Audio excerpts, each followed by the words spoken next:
Last week was our first playoff game, and my plaque psoriasis was so itchy under all my gear. Sometimes just thinking about scratching could take me out of the moment. And then my doctor told me I could get clearer skin with a pill called Otezla.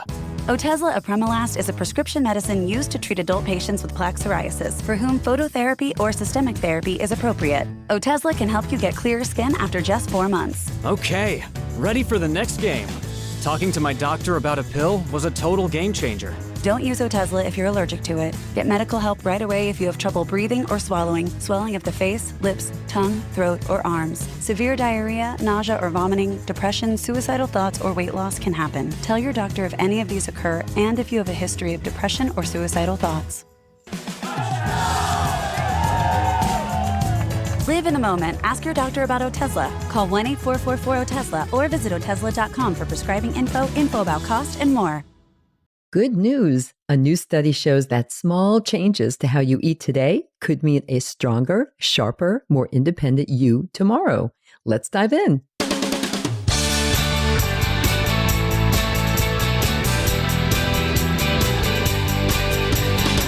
Hi, everyone. I'm Barbara, and this is Age Better. If you're a regular listener, welcome back, and I'm so happy that you're here. And if you're new to Age Better, thank you for joining me. You're in the right place for real science-backed tips to live stronger, longer, and yep, better. Quick favor, everyone, before we dive in, if you're listening on Apple Podcasts, can you please hit that follow button and leave a quick rating or review? It really helps Age Better reach even more amazing people like you. Thank you so, so much. So today, I'm thrilled to welcome back Gretel Schueller. She's the managing editor of health and wellness at U.S. News and World Report. She was on the show a few weeks ago talking about protein for midlife women. Now we're diving into fascinating new research showing how what we eat in our 50s and 60s could help us age better physically, mentally, and emotionally. And it's not just about living longer. It's about living better. After you listen, be sure to check out the show notes for links to the actual study that we're talking about, the episode on protein, the U.S. News and World Report's best diets ranking, and some other really terrific information. All right, everyone, get ready to age better. Hello, Gretel. Thank you so much for coming back to Age Better so quickly. Well, thanks so much for having me, Barbara. I really enjoyed our last discussion, and I look forward to this one too. We really did. We had a great time. First of all, we had a great time talking, but also a really great topic about protein in midlife. Like, what are the needs? Like, what should we be eating and how much, and so on and so forth. And you really explained it so well that I even had a listener write to me by email just saying that she had never heard such a great explanation of our protein needs before. So everyone, if you didn't watch or didn't listen, didn't have the chance, there'll be a link to the episode in the show notes. So please do check that out after you're done with listening to us today. Because today, Gretel and I are going to be talking about a new study that literally just came out this week. Just came out, brand new, and it's all about eating and aging better. So yeah, we're going beyond just protein and talking about everything. So Gretel, can you please help our listeners understand what makes this new study that came out from several different, like it was a real collaboration, why is it so particularly significant compared to previous nutrition research studies that have come out? And there've been quite a few, obviously. What really stood out to you the most? Right. And you make a good point. There have been quite a few. I like to joke that it seems like every day there's a new nutrition study that comes out, and oftentimes they contradict the one that came out the day before. Good examples are eggs and coffee. You know, one day they're great for you, one day they're horrible for you. So what really sets this study apart is its robustness. And that's both in terms of the study size. You had over 105,000 people that were studied. And the second is the length of time that they studied these people for. So it was 30 years. And that's really like the hallmark of a good quality, robust study. So that already has, is in its favor. And the question they were basically asking is like, how does diet impact a person's health, to be not just health, but how do they age well and age well independently and well? And that's the key part, right? Yes. Now, there have been plenty of studies that have looked at diet and its connection to specific chronic diseases like diabetes or heart health or various types of cancers. And there's certainly a growing understanding that diet and health are closely intertwined. Some studies have indicated that diet is responsible for about 80% of chronic diseases. So there's definitely been a lot of studies showing the effects of specific foods or specific diets on specific health conditions. Now, again, for this study, what they did is they took a much more holistic approach and found that, and technically they were looking at 11 different chronic diseases all at one point. And so they didn't look just at how long someone lived, but more importantly, the quality of the life that they had. And they looked at as they aged to 70 and beyond. And again, factoring those 11 different chronic conditions all in one study. So, right. It's a fascinating study. It really is. But they also evaluated 8 different, what they call dietary patterns. But of the 8 that they studied, one seemed to really rise above the others. And that one is called, and for overall healthy aging, that's called the Alternative Healthy Eating Index, AHEI. Tell us about that. Right. A little bit of a mouthful. Yes. It was developed by researchers at Harvard University. It's loosely based on the USDA's Healthy Eating Index. It's a little bit academic in the sense that it's a scoring system. It's not like a diet where you could go out and buy a book and follow the AHEI, Healthy Eating Index diet per se. But rather what it does is assigns scores to the things that you eat, and in some cases, a negative score to the things that you eat. Mm-hmm. And so before we get into like the benefits of this particular diet, it's worth noting that all 8 diets that the researchers looked at, all 8 of them are super healthy diets. They're all largely plant-based and in some cases strictly plant-based. You can't really go wrong following any one of those 8 diets.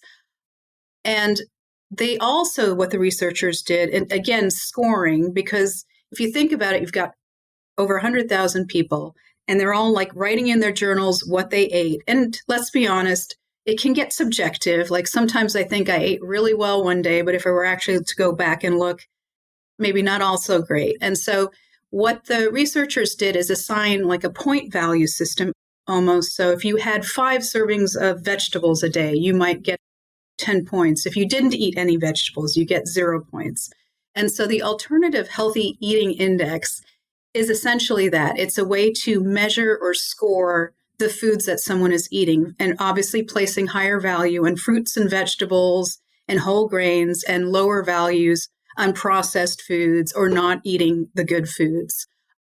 The Healthy Eating Index, in terms of like what its priorities are or what it focuses on, is actually very similar also to the Mediterranean diet, which is another diet, which was one of the 8 that they evaluated. So I think for regular folks who are just trying to follow what's the way to eat, and we can get into the specifics of these 8 diets, it's essentially a version of the Mediterranean diet. I think that's what it sounds like. Yeah. That's what I got out of it too. And we did talk a bit about the Mediterranean diet and all of its qualities and benefits when we recorded our episode on protein as well. Right. So if you all want to listen to that. But the researchers also defined healthy aging, which I found interesting, as getting to the age of 70 and beyond, as you already pointed out, with any chronic diseases, no chronic diseases, with good cognitive, physical, and mental health. So why is this holistic definition important? And then how does this approach differ from the way that previous studies have been done and looked at? Right. So, I mean, what this really gets down to is quality of life, right? Yes. And so in the US, for example, the average age expectancy is 77 and a half years, a little bit more for women, a little bit less for men. But that doesn't necessarily guarantee those are healthy, vibrant years. And Correct. So as the US population ages overall, you have more and more people, and it becomes more important, I think, to take into account the quality of life, right? And Are you going to be able to live at home independently? Will you be required to live in assisted living or in a memory care unit? Again, the goal being not just to live long, but to live well. So the definition, it's not an entirely new one. Gerontologists actually have put together their terms of what they call successful aging. And this came out of a book or study back in the 90s.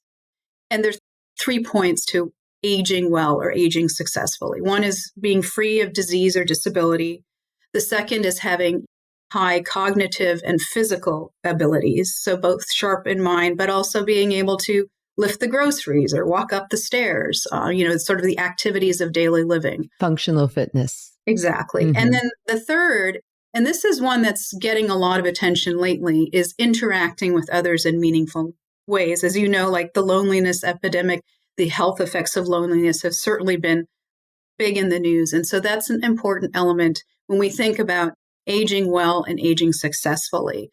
And I think that this new study, while it didn't look at loneliness per se, I think having those other attributes, being sharp of mind, physically active, free of chronic disease, allows then for more interaction and less social isolation, for sure. Mm-hmm, mm-hmm. You know what was really fascinating to me when I was reading this, and you did mention that there were over 100,000 participants over a 30-year period. So it's a really excellent study.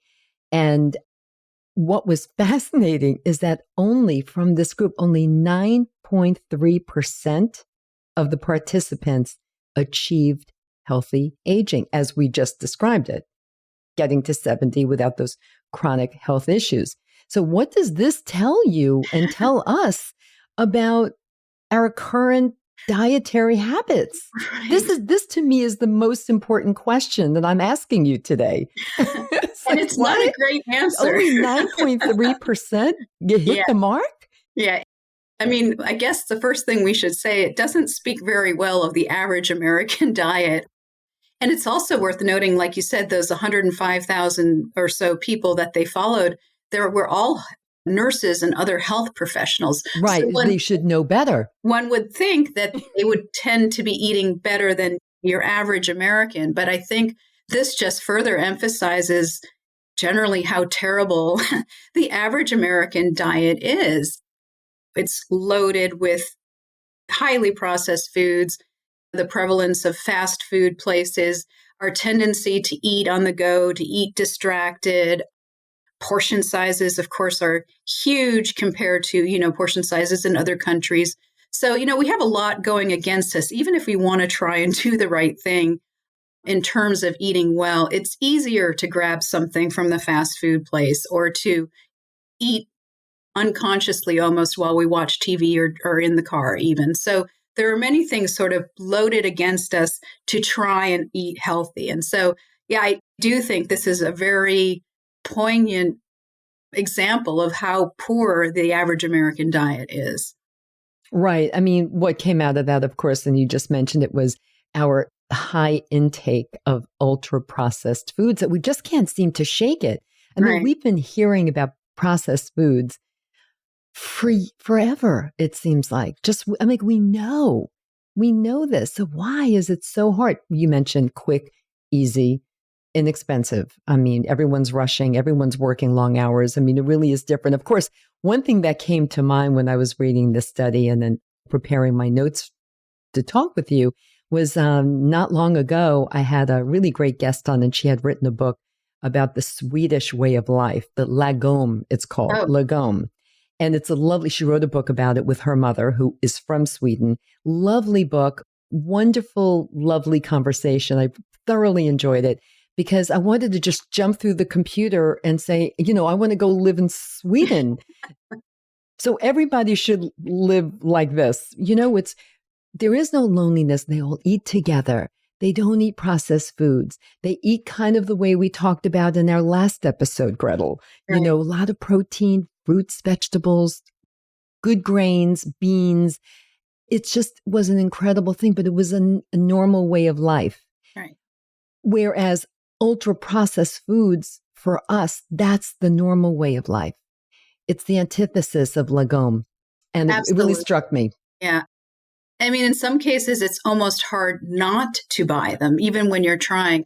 I think it's important, especially for your listeners, to recognize that there are different levels of processed food. And so when we talk about processed food, because they tend to get all lumped together, right? So canned beans, roasted nuts, bread, sliced bread, and yogurt are technically processed foods. But what we're really talking about here, like you said, are the ultra processed foods. And those are the foods that are loaded in salts, the unhealthy saturated fats, lots of sugar, as well as other, artificial additives. So, examples, potato chips, hot dogs, prepackaged baked goods, sodas, deli meats, sugary breakfast cereals, chicken nuggets, which are one of my guilty pleasures, and French fries. And what's interesting... That's my guilty pleasure right there, French fries. That's it. And what's interesting is eating these foods actually creates a vicious cycle. There's a lot of studies that show that people can actually become addicted to these processed or junk foods, so to speak, because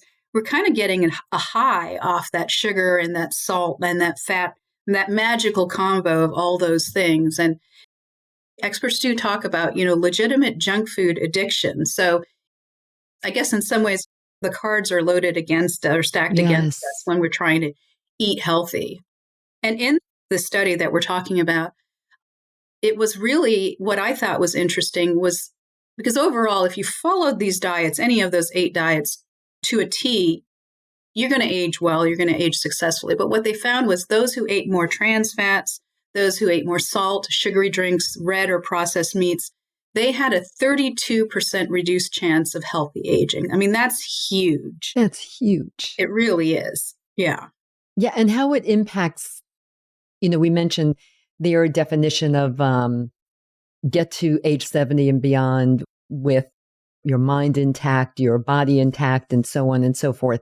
And that really was their barometer for this study. And then I think about all the things that can happen to you. Like there was another study that just came out that I am going to be doing another episode on it. And that is women in midlife who have metabolic syndrome, right? Which is kind of it's not a disease in and of itself. It's a collection of things like high blood pressure and diabetes, type 2 diabetes, and so on, which is so incredibly common in this country. Oh, absolutely. So common, right? And that they have a higher risk of developing dementia and Alzheimer's. Mm-hmm. So the whole key is to control that possibility. You need to control your risk of getting metabolic syndrome. And it all goes back to 2 things, really. I mean, 2 main things, of course, sleep and not feeling isolated, not being lonely, and all of that. So important, as you pointed out. But the 2 things are, of course, food, as you said earlier, the connection to food and health, and exercise. Right. Yeah. And if you can everyone just kind of focus on those 2 things, you could really avoid a lot of these chronic diseases. So for our listeners who are currently in midlife, which is really, I would say most, who really want to apply the findings of this new study to their own lives, like what practical changes would you recommend? And I also would really send them back over to our last episode. And I think I will post it again, is that eating plan that you pulled together for us, which I think is really quite wonderful. But please, Gretel. Well, I mean, first, the good news and the take-home message, I think, from this study is that it's never too late to make a difference or make a change in your diet in a way that will positively impact your health.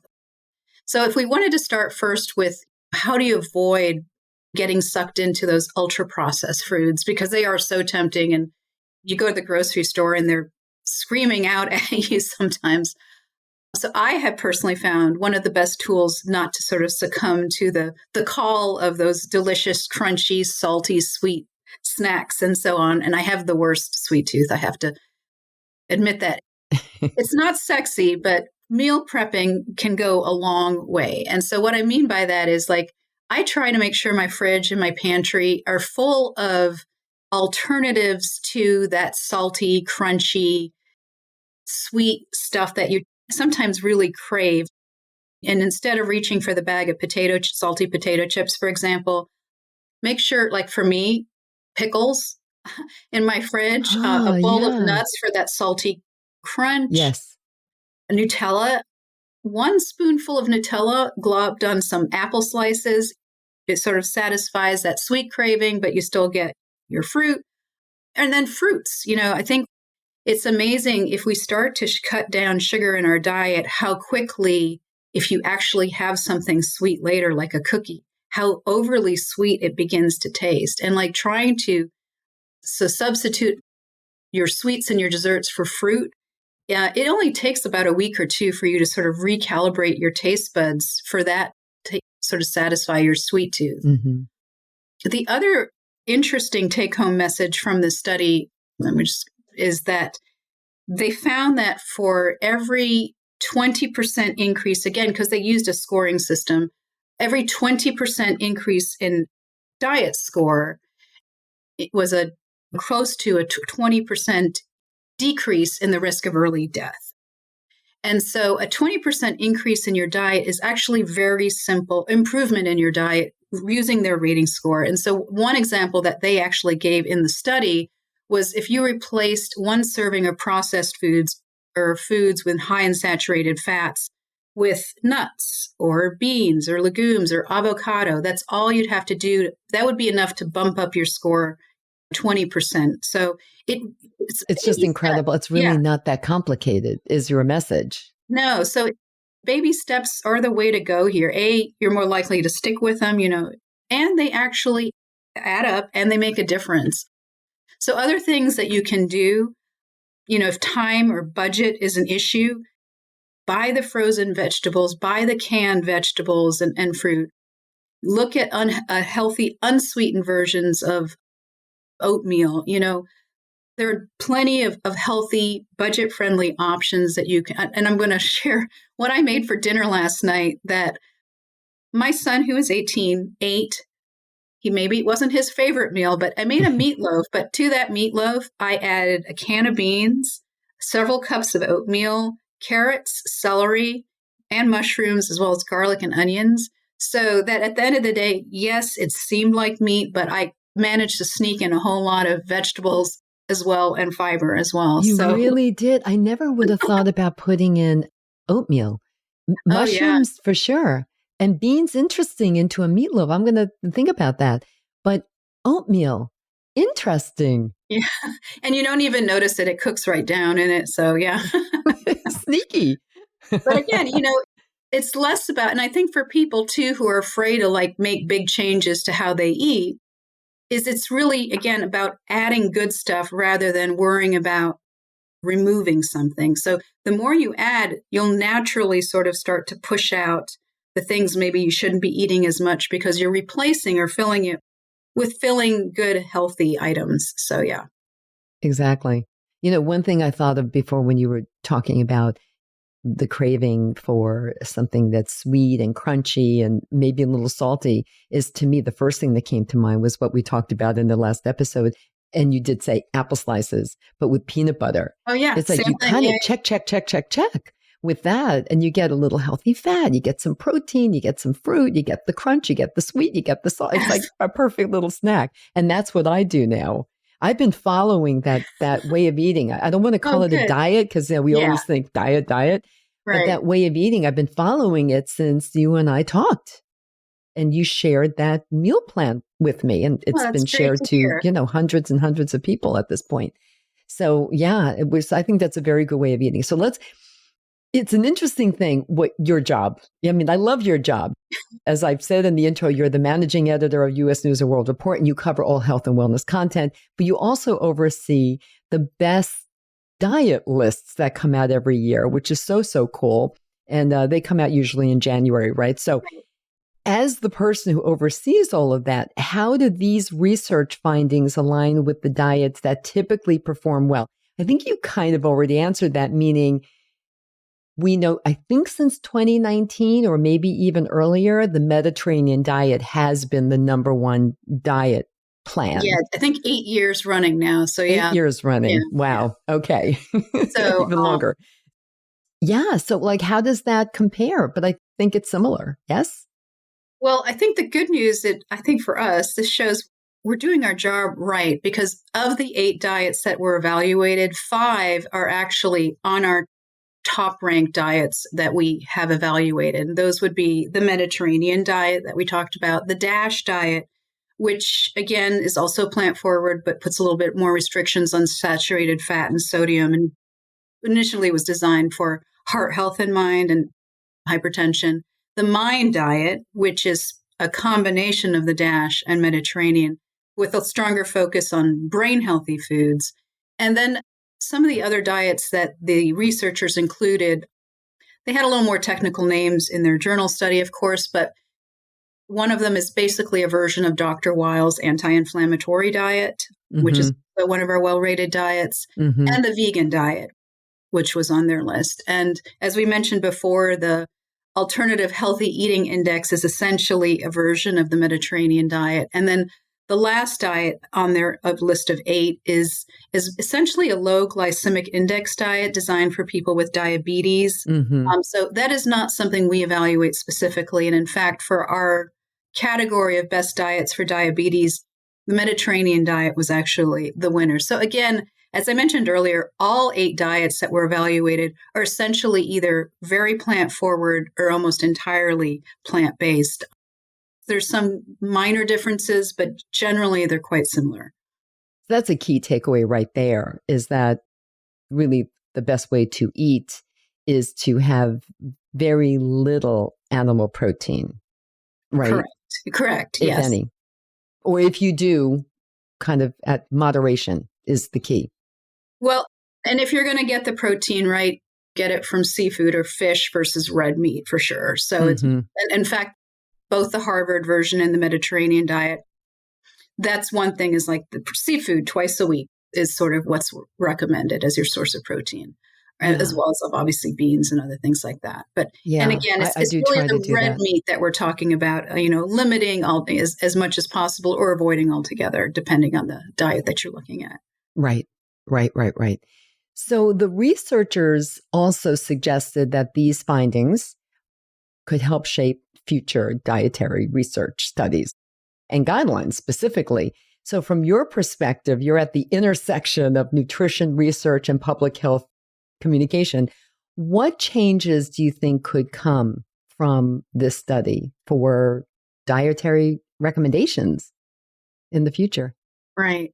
I mean, it's a really good question. Interestingly, as we speak, so the USDA and the Department of Health and Human Services, every 5 years, they update what's called the dietary guidelines for Americans. And these guidelines are used, to establish like the foundations of school lunches, for example, and other nutrition education. They are right now, the new version is expected to be released towards the end of 2025. And in fact, they've already released their official recommendations. And interestingly, for some of the upcoming proposed changes include new limitations on added sugar, new limitations on sodium, as well as saturated fats. It also is emphasizing increasing plant-based proteins to address health and fiber deficiencies, and reducing red and processed meats, again, to address health and fiber deficiencies. Now, I don't want to get into politics here, and whatever you may feel about RFK is a whole separate thing, but one of his agendas, as you know, is to, quote, make America healthy again. And ultra-processed foods are on his target list, too. So Correct. I expect that these new USDA guidelines that will be coming out towards the end of this year will address some of that as well. But some of these changes are pretty significant compared to the last version that came out 5 years ago. Absolutely. And I see a lot more changes in the future too. But yes, he has made that a priority. And I agree with that completely, as of course I know you do. So what do you see as the next important frontier in nutrition research, specifically for healthy aging? And are there aspects of this relationship between diet and aging that we still need to better understand? What do you think? Yeah. So there are 2 things I would think that are important to point out. One is nutrition education among the medical field. It's still pretty limited, but this movement that's known as sort of food as medicine or medicine as food is definitely growing. Now there are universities that actually have special departments dedicated to that. And so the concept of, instead of giving you a statin or giving you some specific drug, you're getting a prescription for eat this type of diet with very concrete guidelines. And I know that there have been some pilot studies like this across the country with different people with different health conditions. They've been very effective. They're finding, having sort of that medical input of prescribing food as medicine certainly can go a long way. And then the other one, which is sort of in the very early stages, but I think is really growing, I keep hearing more and more about it, is this concept of precision nutrition. Yes. Which basically is like ultra-tailored dietary recommendations just for you based on your microbiome, your genetics, your lifestyle, your age, and all those other factors. It's still in the early stages, but I do believe that's sort of the direction that we'll probably be heading at some point. I had a fascinating conversation with a researcher out on the West Coast going on 2 years ago, over 2 years ago, and he only focuses on the gut microbiome. And so the conversation was about that. And that's exactly what he was saying. And this was 2 years ago, that really focusing on what is your unique microbiome and what would your needs be, and with a real eye towards inflammation, because as we know, inflammation is at the very root of so many preventable chronic diseases. Absolutely. Not all preventable, but many are.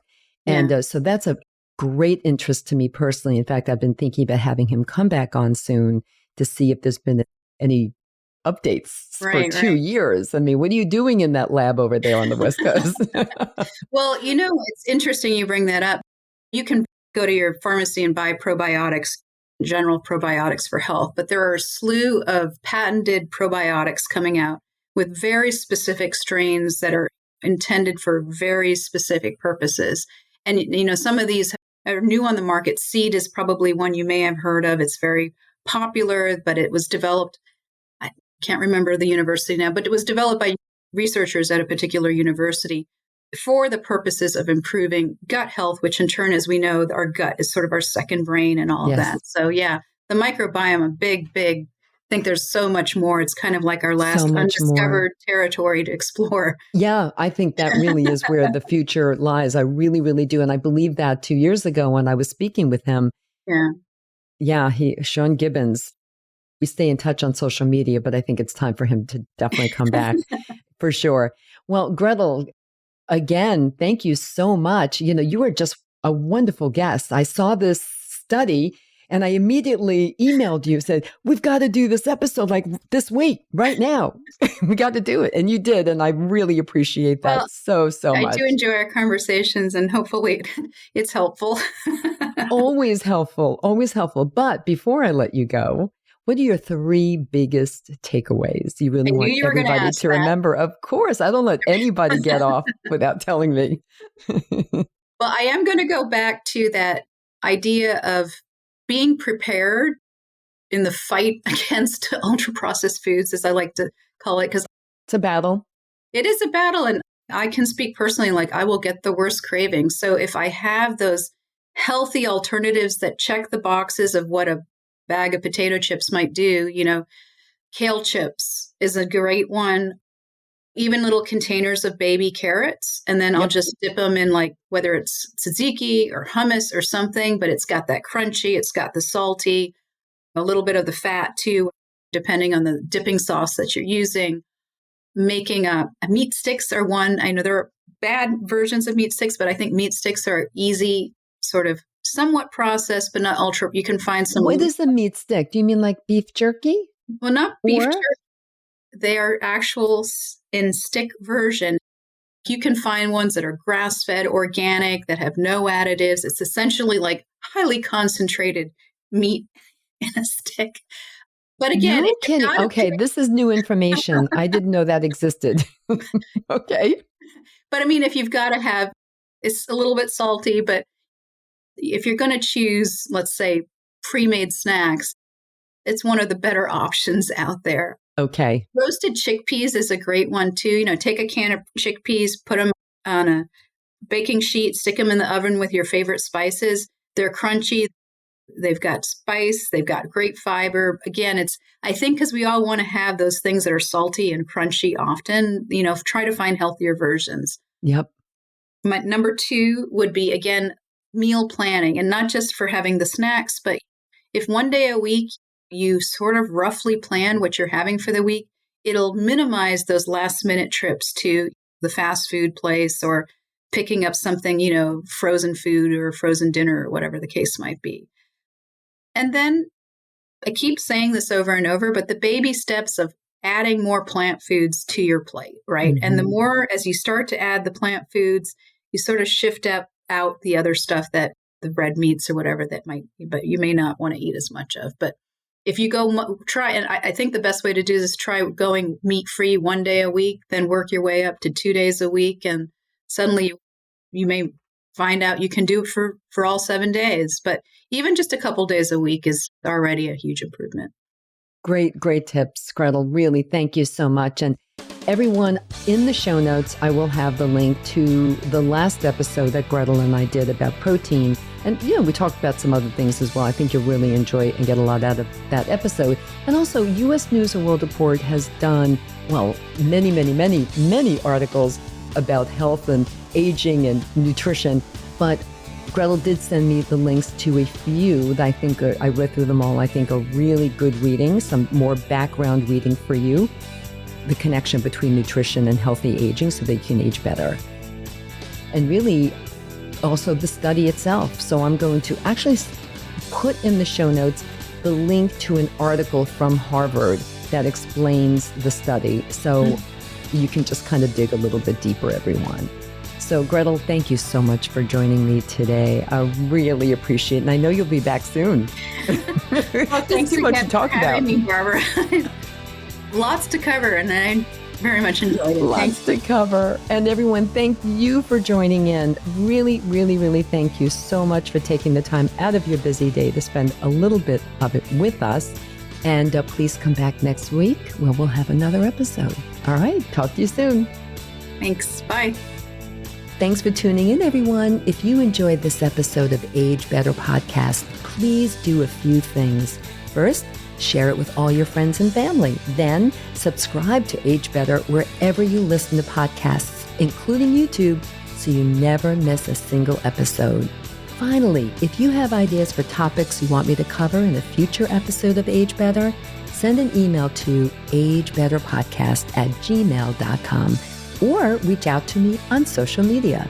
Until next time, remember this: we can't control getting older, but we can control how we do it. Talk to you soon.